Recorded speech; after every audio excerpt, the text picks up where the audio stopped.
Un uomo d'affari ha una moglie e 4 bambini, di cui una, la più piccolina, è una vera peste. Un giorno questo signore deve invitare a pranzo un altro uomo d'affari molto importante, per una questione di lavoro. Si raccomanda con la moglie che è fondamentale fare bella impressione e trattare questo signore con il massimo riguardo. Si raccomanda anche con i suoi figli, che stiano buoni. Poi confida. Questo signore ha un difetto fisico abbastanza evidente. Ha un naso veramente grande, enorme, e poi ha anche un neo rosso sopra il naso, una cosa tremenda. Ma siccome è permaloso, voi dovete fare finta di niente. Mi raccomando, non ridete. Non dite mai che naso grande, non dite neanche mai la parola naso. State attenti, perché se si offende salta un affare molto importante. La moglie e i bambini capiscono la situazione. Il problema è con la bambina piccola. Siccome il papà sa che è molto vivace e peperina e che difficilmente riuscirà a stare zitta e a non ridere, dà ordine alla bambinaia di portare la bambina a letto. Per quella volta diranno che la bambina non pranza perché si sente poco bene. Quando arriva il signore, effettivamente a tutti viene da ridere perché ha un nasone enorme. Ma fortunatamente tutti riescono a trattenersi e a non lasciarsi scappare alcun tipo di allusione al naso. Ad un certo punto l'ospite, venuto a sapere che la figlia minore non sta molto bene, esprime il desiderio di vederla. Il papà dice di no, che non è il caso, ma l'ospite insiste. Dice che gli farebbe tanto piacere vedere una bambina così piccola, così carina, eccetera, che alla fine il papà è costretto ad accontentarlo.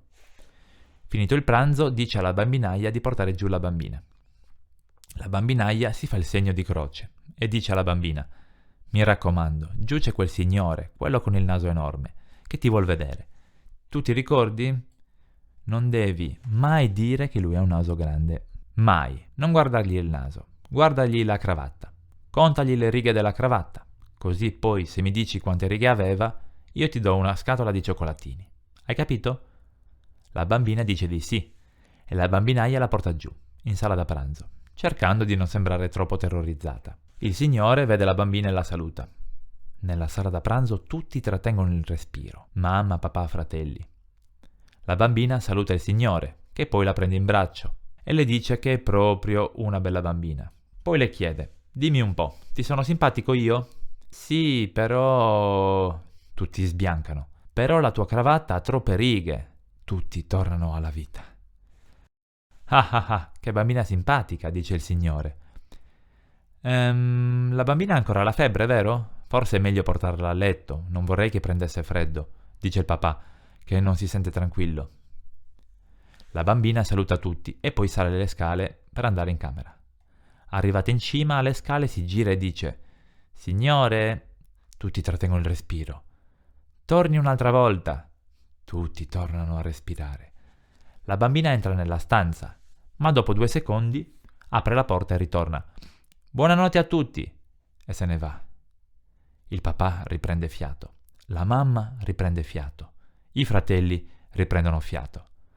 La mamma fa portare il caffè e mentre sta mettendo lo zucchero nelle tazzine, rivolta al signore, chiede: «Scusi, lei quanto naso vuole?» «Oh,